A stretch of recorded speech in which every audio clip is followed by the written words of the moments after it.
Partie de la Bourse du Travail en passant par les carrefours, avenue Stémez, Saint-Michel, Marina, la marche a eu pour point de chute la place de l'Étoile Rouge.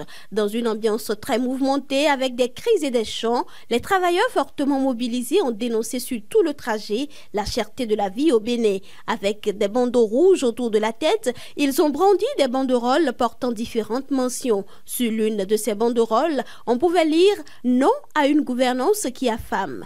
Dans la motion lue par Apollinaire Aféoué, secrétaire général de l'UNSTB, les syndicalistes estiment que la misère du peuple béninois a commencé avec la précarisation de l'emploi.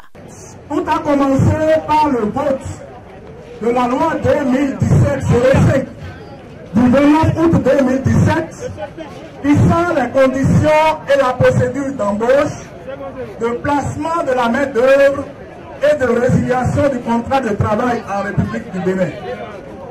Cette loi a en effet été l'outil imaginé par le pouvoir pour précariser l'emploi et vider le contrat de travail de toute sa substance.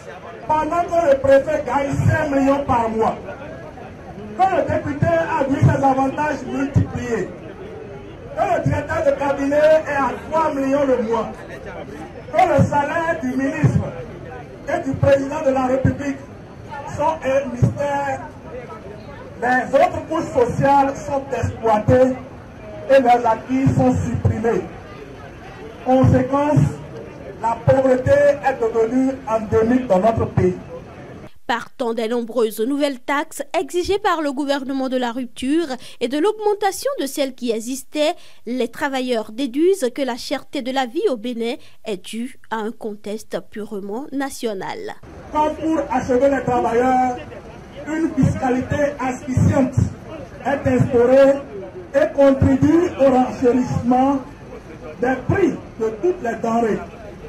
Dans ce registre, il faut rappeler que les coûts des péages et pesages ont été doublés sans scrupule, que la taxe sur les véhicules à moteur TVM a été instaurée avec un taux très élevé, que la tranche sociale a purement et simplement été supprimée des factures d'eau et d'électricité, et que depuis là, non seulement l'eau et l'électricité ne sont plus subventionnés, mais ils sont désormais taxés, à l'instar des carburants, qui ont connu un renchérissement substantiel de leurs coûts.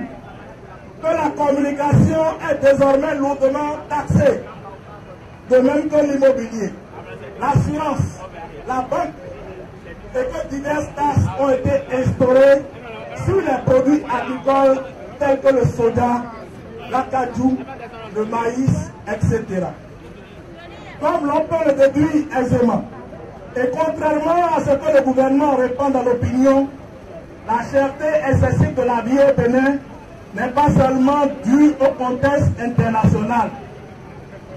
Elle est d'abord et avant tout due au contexte national. Après la marche, le secrétaire général de la CGTB, Moudassirou Bachabi, annonce pour le 23 mai prochain une rencontre entre les syndicats et les membres du gouvernement.